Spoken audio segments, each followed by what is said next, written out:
ఓం విదురాయ నమః. సంవత్సర మంగళాన్ని సంతు సర్వే జనా సుఖినో భవంతు.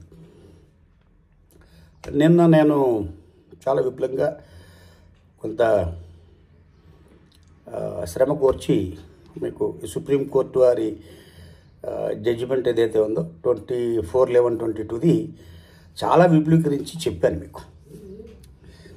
ఈ రోజున మనోరమ అన్న న్యూస్ ఛానల్లో ఏదైతే ఈ ప్రోరేటాకి సంబంధించిన విషయము వీళ్ళు 18/1/25 డిక్లేర్ చేశారో అది లీగల్గా ఛాలెంజ్ చేస్తే నిలబడదు అని చెప్పి చాలా డీటెయిలింగ్గా ఆయన అందులో న్యూస్ వేశారు. ఇంకో చిత్రమైన విషయం ఏంటో తెలుసా అండి, ఇప్పుడు మీరు ఈపీఎఫ్ఓ సర్క్యులర్స్ వెబ్సైట్కి వెళ్ళి చూస్తే 18/1/25 నాడు ఇచ్చిన సర్క్యులర్ ఈజ్ మిస్సింగ్ అంటే దానికి అర్థం ఏమిటి? వాళ్ళకే భయం పుట్టింది. ఎవరినైనా మనము ఈ విధంగా ఎన్నో రకాల అబద్ధాలు చెప్పి ఇది లేబర్ మినిస్ట్రీ వారి యొక్క ఒప్పందంలో ఉంది, అదిలో ఉంది, ఇదిలో అని మాట్లాడారు కదా, ఇవన్నీ కూడా వెనక్కి వస్తాయి మళ్ళీ. అందుకని ఏం చేశారు, గట్టు చప్పుడు కాకుండా ఆ సర్క్యులర్ని మాయం చేసేసారు. వెబ్సైట్లో లేకుండా పోయినంత మాత్రాన అది వరల్డ్ మొత్తం తిరగలేదు అని వాడు ఎట్టా అనుకుంటాడు? పిల్లి కళ్ళు మూసుకుని పాలు తాగుతూ ఉంటే చుట్టుపక్కల లోకం చూడదు అని చెప్పి అది అనుకోవడం అనేది దాని యొక్క విచక్షణకి మనం వదిలేసేయాలి. తర్వాత పోతే ఇంకొక ఇంపార్టెంట్ విషయాన్ని నిన్న మీకు చెప్పడం ఏమిటి, నేను మర్చిపోయినాను అని చెప్పనంటే, దాదాపు ఒక 7-8 కోట్లలో ఈ ప్రోరేటా మీద వివాదం ఇంకా తేళ్ళ, అది ఇంకా పెండింగే ఉంది, అది తేలిపోలా ఇంకా. తర్వాత నిన్న ఒక కేసు నెంబర్ 2311/2025ని ఈ కేరళలో పాత వాళ్ళకి ఎవరికైతే హయ్యర్ పెన్షన్ నువ్వు ఇదివరకు రిలీజ్ చేసి ఉన్నావో ఆ పెన్షన్ నువ్వు ఆపడానికి వీల్లేదని చెప్పి స్టే ఆర్డర్ ఇచ్చి ఉన్నాడు.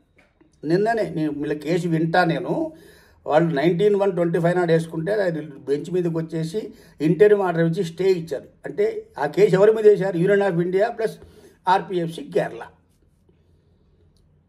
సో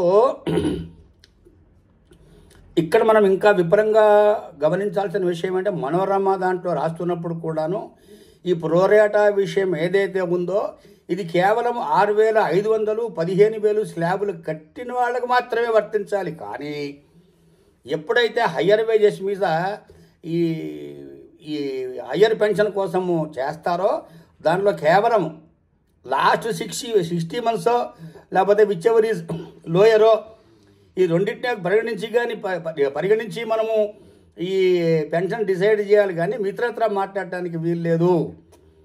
తర్వాత పోతే ఈ మనోరమ న్యూస్లో కూడాను వీళ్ళు ఎన్ని చోట్లకి వెళ్ళినా, అంటే ఈపీఎఫ్ఓ వారు ఎన్ని చోట్లకి వెళ్ళినా వారి యొక్క వాదన కానీ వారి యొక్క అప్రోచ్ కానీ కంపల్సరీగా లీగల్గా నిలబడదు.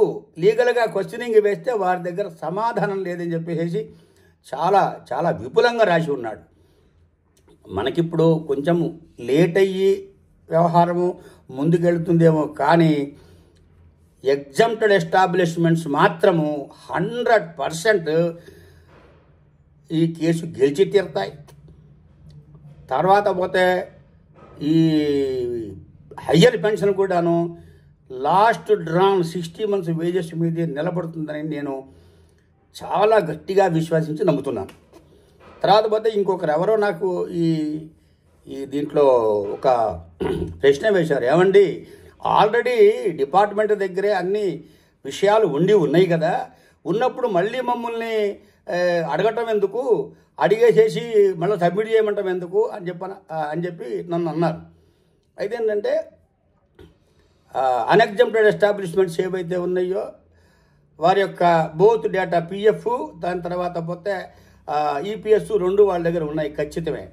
కానీ ఈ పిఎఫ్ను తర్వాత పోతే మన ఈ ఈపీఎస్ అనేది హయ్యర్ వేజెస్ మీద ఉండకపోవచ్చు. హయ్యర్ వేజెస్ మీద పిఎఫ్ కట్టిన ఉండకపోవచ్చు, అయితే కట్టిన ఉండొచ్చు కూడా. అయితే వారు మళ్ళా మధ్యలో మీకు ఏమన్నా ఏరియర్స్ వచ్చి ఉంటాయేమో, ఎరియర్స్ వచ్చి మళ్ళీ ఇంకేమైనా పెరిగినాయేమో, లేకపోతే ఇంకా బకాయిలు ఏమన్నా ఉన్నాయేమో, ఇవన్నీ నిర్ధారణ చేసుకోవడానికి, ఒకటేసారి క్లారిఫికేషన్ చేసుకోవడానికి మరొకసారి మిమ్మల్ని డేటా ఇవ్వమని అడుగుతున్నారు. దానిలో తప్పు లేదు. అంటే హయ్యర్ వేజెస్ మీద మీరు నిజంగా పిఎఫ్ కట్టుండకపోతే మరి ఇప్పుడు హయ్యర్ వేజెస్ మీద కట్టినట్టు చేసేదానికి రావాలి కదా. అందుకని డేటా మీ దగ్గరే ఉంటుంది కదా.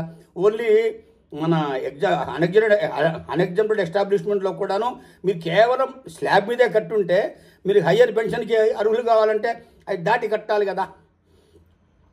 సో వాళ్ళు అడగటంలో సమంజసమే, తప్పు లేదు. మనం రీకన్ఫర్మేషన్ చేసుకుని మనం ఫైనల్గా కొంత రావాలి కనుక ఇది నాకు ఖచ్చితంగా రావాలి మనం మనస్ఫూర్తిగా ఒప్పుకొని అక్కడ సబ్మిట్ చేసేసి మన దగ్గర మనం తీసుకోవటం అనేది సమంజసమైన విషయం అని చెప్పి నేను అంటున్నాను. తర్వాత పోతే ఇది ఖచ్చితంగా కేరళలో ఎవరో మంచి గట్టి వ్యక్తి 100% వాళ్ళంతా ఒక వ్యక్తి కానీ, లేకపోతే వాళ్ళు ఎప్పుడు పిటిషన్ వేసినా కానీ 1, 2, 3, 3 కలిసి వేయరు. ఓ 100 మంది, ఓ 200 మంది, ఒక 500 మంది కలిసి వేస్తారు.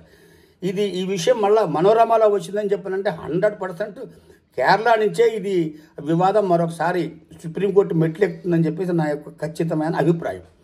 అయితే అది అలా పెట్టినా కానీ మన దగ్గర ఉన్న పెద్ద సంస్థలు అందరూ కూడా ఈ పర్పస్ గురించి ఒక అసోసియేషన్ లాగా అసోసియేషన్గా ఏర్పడుకుని ఒక మంచి పెద్ద లాయర్ని బాగా వాళ్ళు సుప్రీంకోర్టులో లోకల్ స్టాండీ ఆయన మాట వింటాడు, సీనియర్ అడ్వకేట్ అన్న వ్యక్తిని అన్న నిజంగా ఎంచుకొని ఈ సబ్జెక్ట్ అంతా మరోసారి చెప్పి అయ్యా ఇది మావేని చెప్పిన అసలు గ్రౌండ్స్ ఆఫ్ అపీల్ ఏం చేయాలో తెలుసునా, అసలు వాళ్ళు ఏమి మనకి ఈ చట్టంలో లొసుగులు వాళ్ళు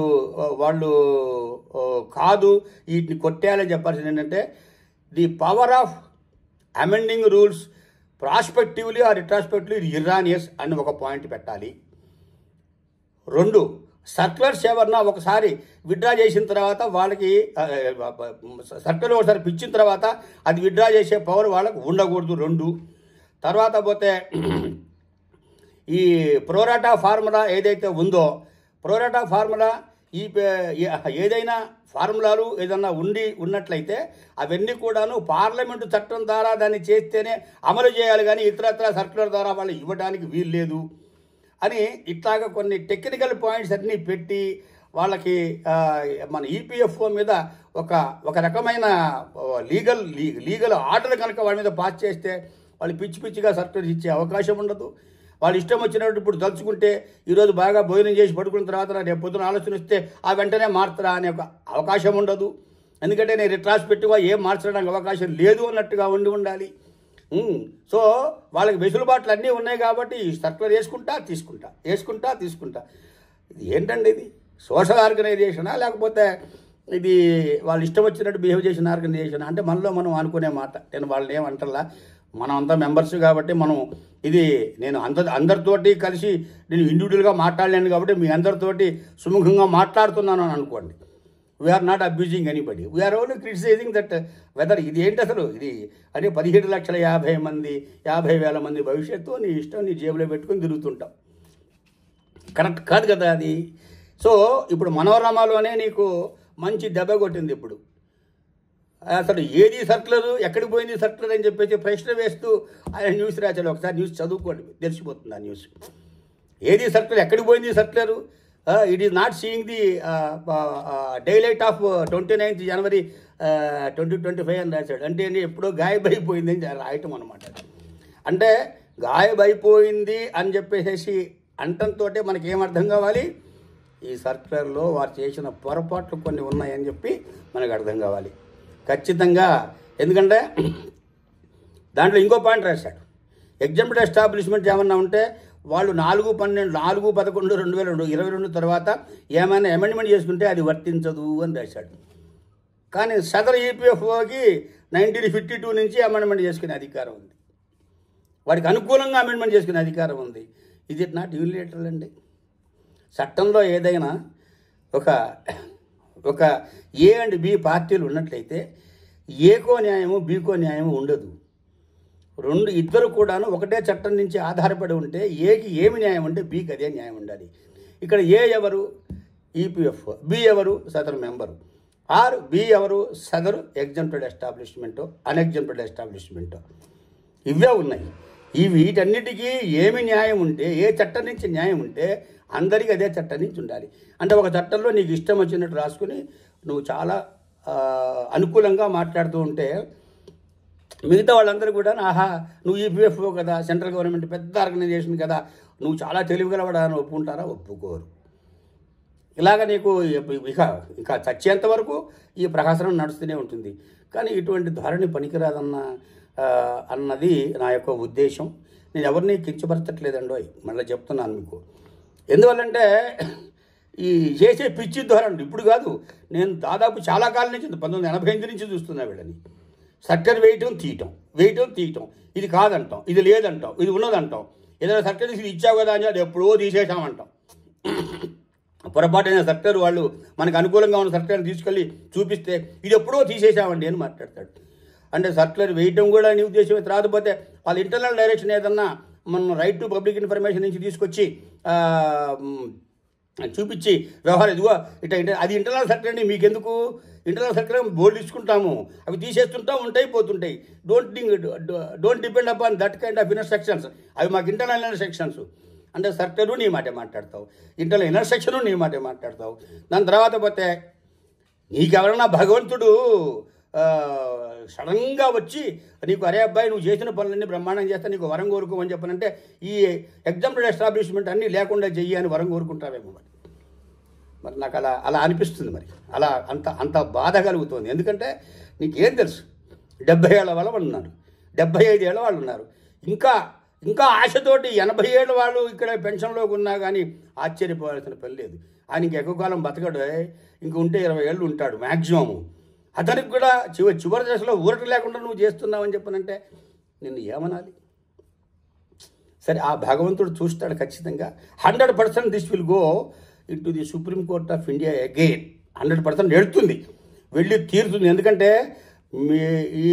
మీ యొక్క ఈపీఎఫ్ఓకి అట్లా యూనిలేటరల్గా సర్క్యులరు మన ఈ ముఖ్యమంత్రి యూనియన్ మినిస్టర్ పేరు చెప్పుకునో, ఫైనాన్స్ మినిస్టర్ పేరు చెప్పుకునో, ఇంకోటి పేరు చెప్పుకునో ఇచ్చే అవకాశం లేదు.